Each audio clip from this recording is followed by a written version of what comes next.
Okay, so we now have our base materials done over here. Now what we're going to do is we're just going to add some general improvements. One of them is going to be a new folder that we'll call like dirt. And it will just have like some general dirt in here. Like the stuff you can see over here and maybe also a bit on the metal. Let's get started by adding a fill layer to this. And just call this like a plastic underscore dirt. Oh, this one might actually be easier to just add to our plastic now I think of it. Here, let's add this one just to our plastic. And this one is going to have like in the color, we are going to go for like a bit of like a brownish, brownish color, something like that. Set the roughness quite dull and just leave the rest. And then add a black mask. So Substance Painter is very powerful with having mask generators. So if you go into smart masks, we can go in here. We can grab like a few of them. Normally one of my favorite ones, but I think then we need to use like 2 of them.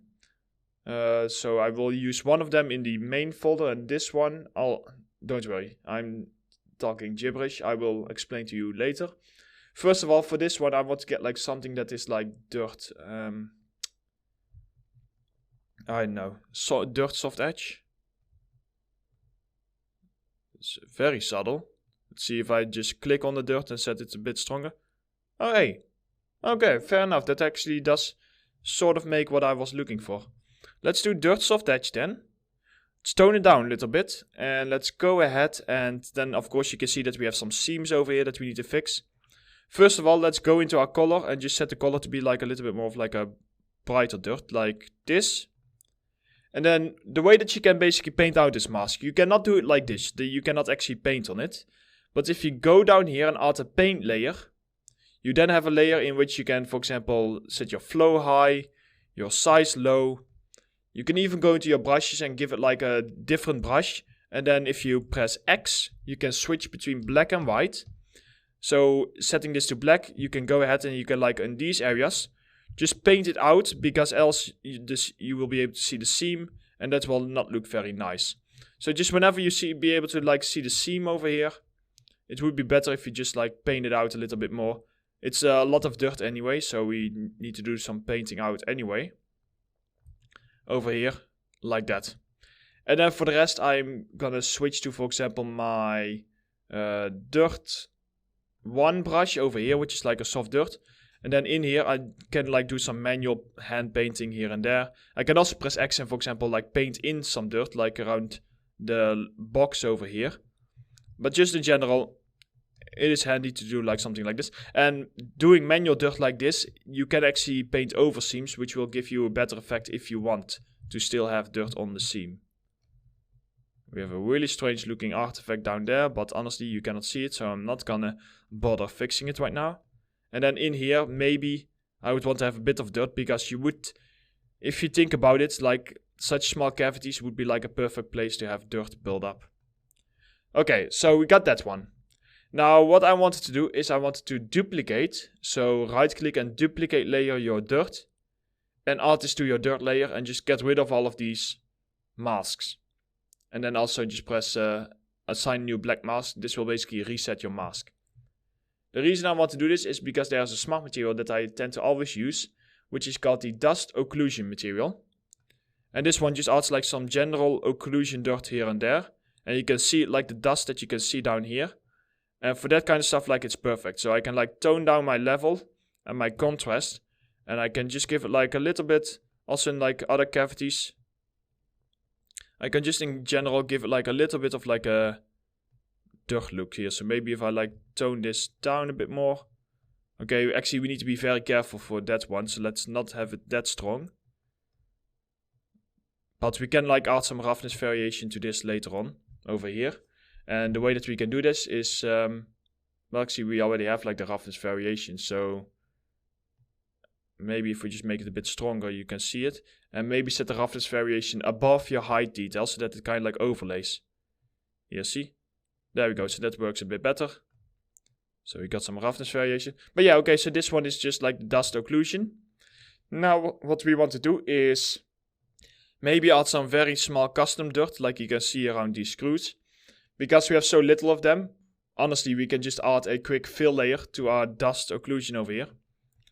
we can then go ahead and go into our brush, and if we grab like, I think actually just a basic soft brush will even do the trick. And tone it down, and then just click like that a few times on your bolt. And just slightly move your mouse around. A bit close to my mesh. Do the same over here. See, slightly move your mouse around. And then what we can do is we can simply turn off the bolts on this. And then it will give the effect that there's like dirt coming from below it. So for example, if we now go to our polygon fill, set this to object and set this to black.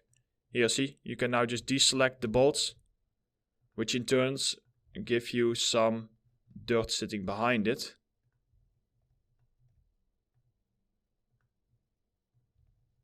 Like that. Ta-da! Okay, finally we will have some non-map details, and those are these little grid patterns over here. Now, for these grid patterns, because there are so many, it would be nice if we can just make it all in one go. And most of the time I use Photoshop for it. I can have a look and see if there's something in here, but I highly doubt it.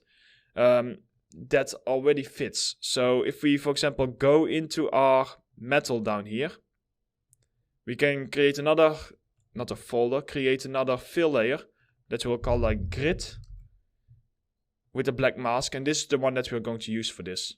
In your grid, just set your height map like lower. Turn off your roughness, metallic, non-map, and just set your color to black again. So sometimes you can find something over here in your alphas, and you can find something that is good. However, I don't think that we have something as specific as this, as you can see. Yeah, I doubt that I can find anything in here. Like, you can sometimes find like stripes like this, but not on this level. So instead, what I'm going to do is I'm going to go ahead and I'm just going to remake this inside of Photoshop as an alpha, and I will show you how to use it in here. So for this, sometimes what might be handy just is to go ahead and like create a quick screenshot. It does not need to be special. It's just like to get like a rough measurement. So I just press Ctrl Q, that is my screenshot shortcut over here.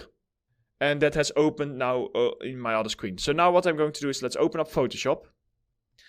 Here we go. And I have created a simple file, new. And then my Photoshop is a little bit slow lately. Unfortunately, since I updated my drivers, so I need to figure that out. So yeah, file new, and then in here I just created a simple 4096 by 4096 blank canvas over here. So this is the one that we're going to use. You can use GIMP, you can use any program you really want. For this, it's very basic. I just happen to use Photoshop. And I'm basically just gonna drag in that image that I have, because it's like a nice little template. And I just move it here. What we can later on also use this for more things. So for now I will just like move this to the top. And there we go. So we have like a little bit of a canvas. So what are these? They are basically just like soft pieces. If I go ahead and I just add a very simple layer by pressing the little plus sign down here. I can go down here and set my color to black. And then if I go to my brush, right click on it and just select your very first half or hard round brush. And then tone down the size to roughly the size that you want your individual patterns to be. I'm not going to go too small, because if I go too small, it will look like noise. So we will go a little bit bigger in here. Now this is done here. So now you can see that in our layer. Here we go. We are able to paint on it just like we want. Now what I'm going to do is I'm going to basically click, hold shift, and then drag. This will basically create like a straight line. And then we immediately have like our pattern ready to go.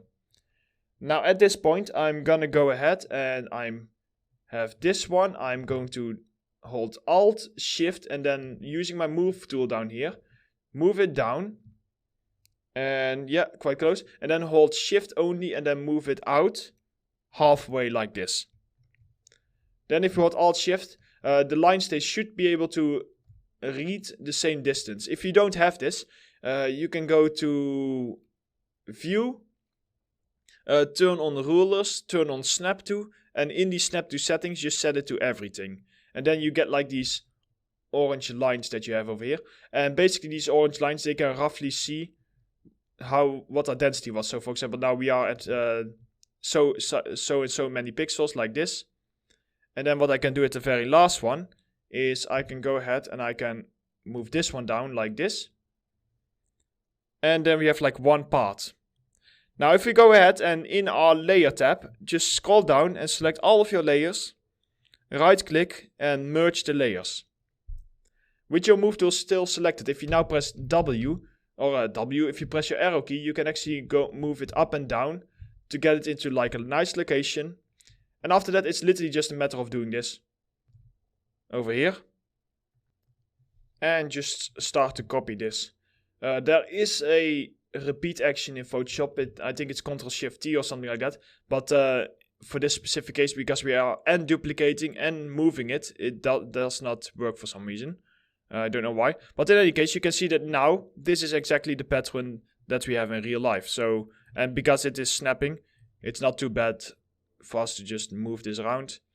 And here, so this is a lot easier. Imagine if we had to do this by hand inside of Substance Painter. That would be such a pain to do. And I would not really be enjoying that. So instead, just move this around. Sorry, that one was a little bit too far away. And then we get to like this point over here. And just for safety, I'm now going to select all of my layers again. Right click and merge them. And I'm just going to nicely like move this into the center. Actually, let's move it over here.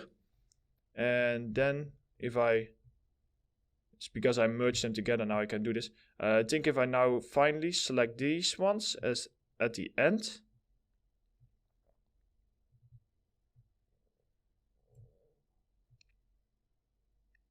Over here. And I can then scroll and then go my move, hold Alt Shift again. And then you can actually duplicate your layer in here. And do this. Here we go. And now if we go back to our move tool and just like push it around a bit. There we go. I think that will give us, it's just below our bolts, but I think this will give us like a nice look. See? So now we can already also get a sense of what it would look like. At this point, we can turn off our shape. I'm going to just leave this like this. And the only thing I need to do is I need to press Ctrl I on this. And I need to press Ctrl or right click layer from background on your background. And press Ctrl I again. This is because they need to be white in order to make it as a mask. And now we can go ahead and we can save this. So we can go File, Save As. I will create a folder called Extra Details in our textures. And just call this like mask_atlas. And then just press Save as PSD. Because in Painter you can just import the PSD. So here we can go to File, Import Resources, drag in that PSD you just created. Set this to be a texture over here, not an alpha, a texture. And go ahead and set it to, so current session means when you close Substance Painter it will go away. Project means this project. Library means that it will forever be in your texture library. We are just going to import this into this project. And now what we can do is we can start by projecting this on here. The way that we're going to do that is we're going to go ahead and go in our grid to our mask. And then down here you want to use projection. In your projection, as soon as you click it, you get this black bar. But if you scroll down, it will ask you for a grayscale map. In which case you can just drag in your mask. Now if you hold S, you get the controls. You can see them down here. So middle mouse button is just panning around, left mouse button is rotating, right mouse button is zooming. Those are the ones that we need. We don't need to rotate. But what we are going to do is we are just going to like here. And if you do not hold S, you can move your view. But we are going to go ahead and we are going to nicely just make this all fit together. If you want to have a more precise view, you can go down here and you can go to constraint rotation. Oh, sorry, that's not the one. Orthographic view, sorry. You can go to orthographic view, which will give you a more flat view of your model. I don't use this view very often, only for like if I need to do very precise placement. But just like this here, you can see that I'm just moving my viewport around. And that should already be enough. You don't always need to hold S. I think that's it. And then when you're finally ready to go, I recommend in your alpha to set the hardness to 1 to make sure that you have a strong brush. And now you can just go ahead and you can paint it in. And you can see that it really helps that we added that extra resolution to this. And that we made it extra big. Because now we have a razor sharp resolution on here. and it all fits. At this point, oh, yikes, go back to your perspective view over here. It might have messed up your viewport a bit if you just press F. 1 second, let's go set this to constraint rotation. Oh god, I messed up. Let's do free rotation, and we basically need to set this. Let's go back to orthographic view. It's because I accidentally did like a free rotation, and I always forget how to reset this stuff. So free rotation, and now go back to constraint rotation and perspective view. There we go, that should do it for now. In any case, that's just me messing up. You can go to window and like reset your UI, but I've done all of my settings. Or you can just restart Substance Painter. In here, for height, we can basically control how much height we want to give it. We can make it very strong. I'm not going to make it very strong. I'm just going to look at it from the side. And let's say minus 0.07 seems to be like a nice height. Then in your base color, you can just go down here and you can tone it down over here. And you can just make it like a bit darker, so that it stands out a little bit more. Actually, we want to actually make it quite dark, because else it will not be noticeable enough. And there we go. So I think this is a pretty good base. Now, one thing I forgot is you can hold Shift, Alt, and then click, and then it will basically snap to the front view. And that way it will also reset your free rotation, just so you know. In any case, so this is now done. So what we can do is we can go ahead and save our scene once again. And now we can start by exporting this finally. So let's go to export textures. For this one, we are going to go ahead and in our texture folder, chairs, we are going to make a folder called final. And this is the folder in which we will export this. So you can just copy this location and press save. PBR metallic roughness. That should be fine. Although I don't know if it will also then include my ambient occlusion map, because there's also like or there used to be PBR metallic roughness with ambient occlusion, but we'll see. Let's do PBR metallic roughness to get started with. And then in our file type, we are going to go for Targa. File size, let's just go for 4K. We can always lower it down inside of Unreal. And just go ahead and press export. Exporting at 4K does take a little bit longer, because it needs to set your model to a specific look, but over here you can see that now we have a base color and we have all of these other maps. Our base color, as you can see, it does not have an ambient occlusion, but we will take care of that after we've set up a material in here. Oh, sorry, almost forgot, we need to reset.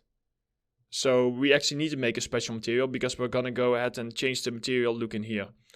So go ahead and make this white, like this. And then there's a few things that we need. We need to go ahead and we need to just do like a normal export like this. Export. And what we need to do is we need to go into your seating mask, right click on it, and press export mask to file. And then what we can do is we can call this in here seating underscore mask. And let's set this to be a JPEG. So this way we have a mask so that we can control where we want to have our color inside of Unreal. Now if we go in here, textures, chairs, and you want to import your base color, your metallic, normal, roughness and mask. The height, it will automatically convert into normal map information whenever we export. So you can just go ahead and you can drag this in here. Oh, I misclicked as always. Let's try that again. You can drag this in here, thank you. Don't forget to just quickly go to your chair and do like an invert green channel over here. Okay, and now this one, it does not need a lot, because most of it is in our textures, so we can just create a very simple base material. Maybe we want to give it some control over roughness, so let's just duplicate our scene master and call this unique underscore master. Let's open this up. And let's see. So the reason I wanted to do this is because here, like all the stuff, just the base color is fine. Although we need to like change our color later on. Metallic options is fine, but we will actually, you know what? No, this will become a mask for now.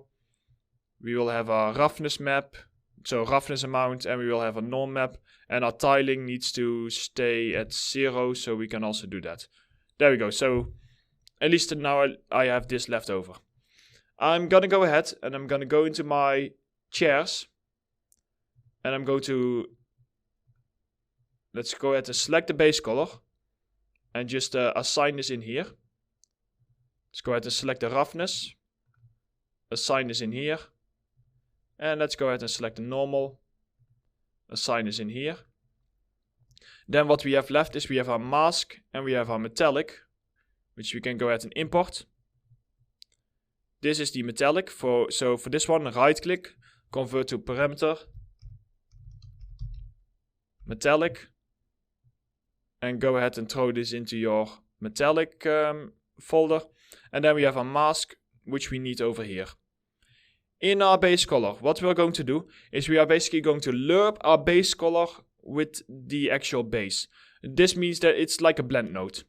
So in the top, what we do is we go ahead and we add a lerp, and it is called a linear interpolate, fancy name, for pretty much like A, B, and an alpha. In your alpha, you basically plug in your mask, and then in B, you plug in your base color, and then in A, you plug in your base color along with a multiply, like this. And this multiply just contains a color overlay, which is a constant 3 vector. Now you of course expose this to or convert this to a parameter and call this seed underscore color. You can give this like a default, and we were gonna go for like a bit of like a strong orange color, sort of like this as like a default.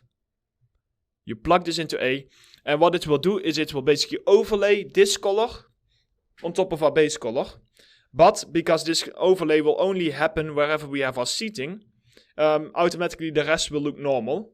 And if we plug this into our base color over here and save our scene, now we know that we have a few different colors. So we have yellow, red, orange, and I guess that this is still yellow, or maybe like a darker yellow or something. But here, now you can see like the overlay happening. Seeing the overlay, I can see that it is the one way around. So let's set this one in B and this one in A, and that should flip around. Ta-da! And now we have full control over these pieces, and we will still have all of our norm maps and everything ready to go.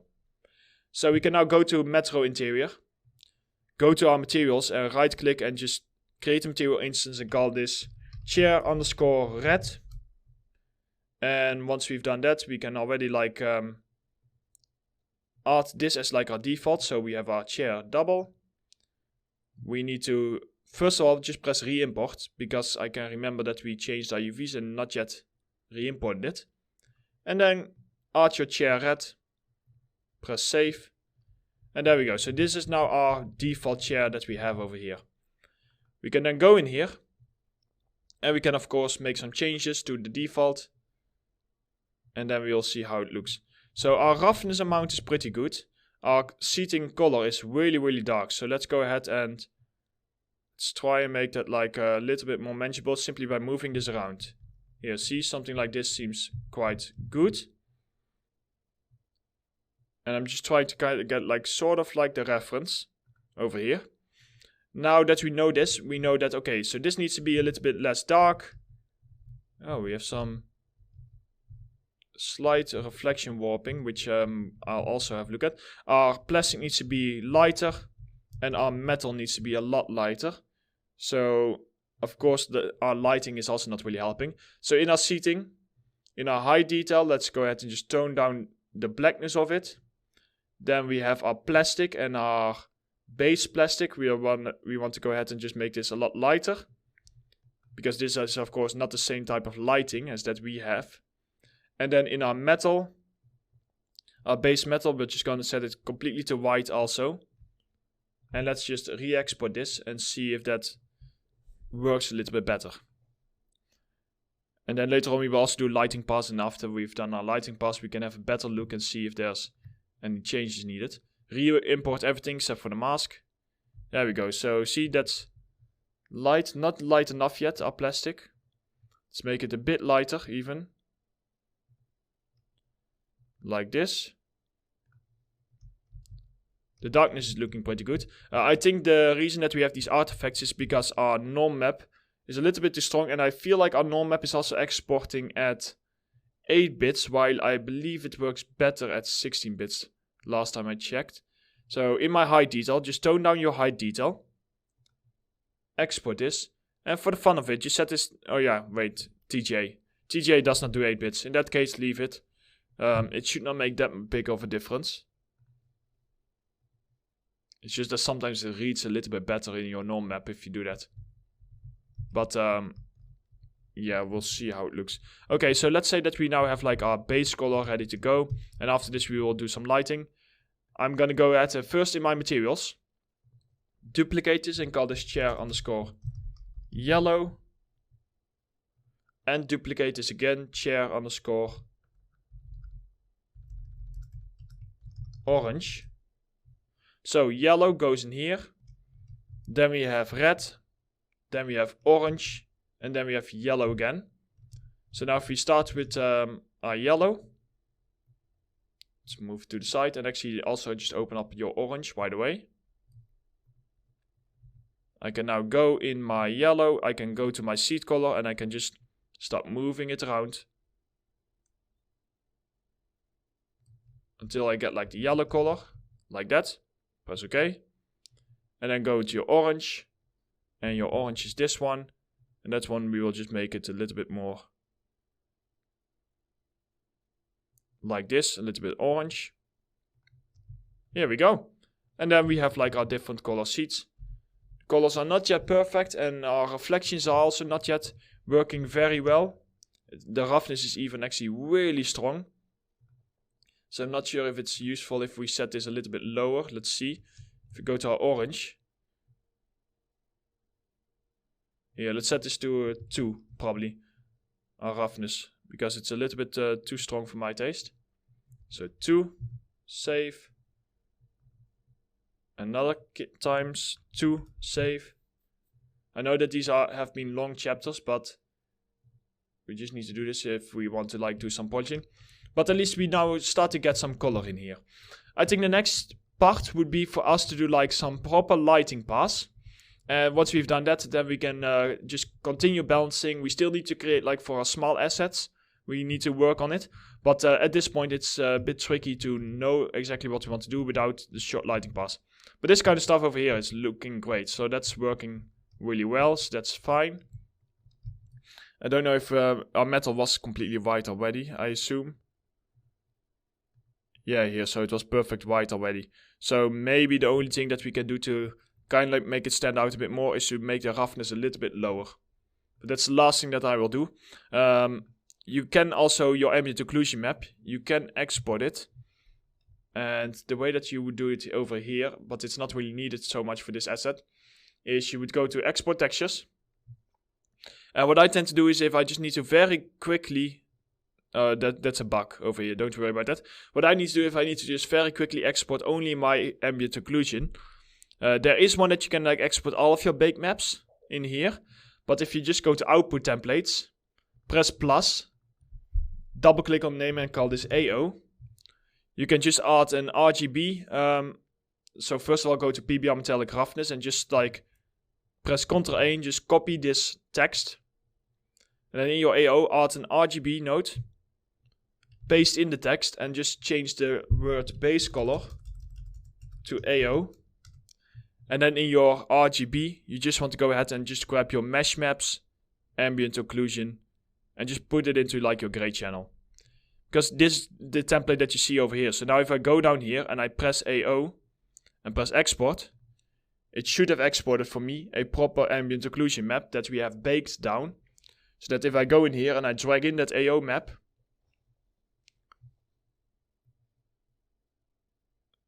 there we go. You can see that this is now a proper ambient occlusion. So I can then go ahead and I can like open up my unique master. I can go down to my chairs, import my ambient occlusion in here. Right click, convert to parameter, AO. And just drop it into your ambient occlusion and press save. And that way it will just also add your ambient occlusion in here, which could give us some nice extra shadows here and there. Over here you can see like it happening a little bit already. Especially like around these edges. So let's save our scene. In the next chapter, what we will do is we will go over another lighting pass to make sure that everything looks the best that it can be.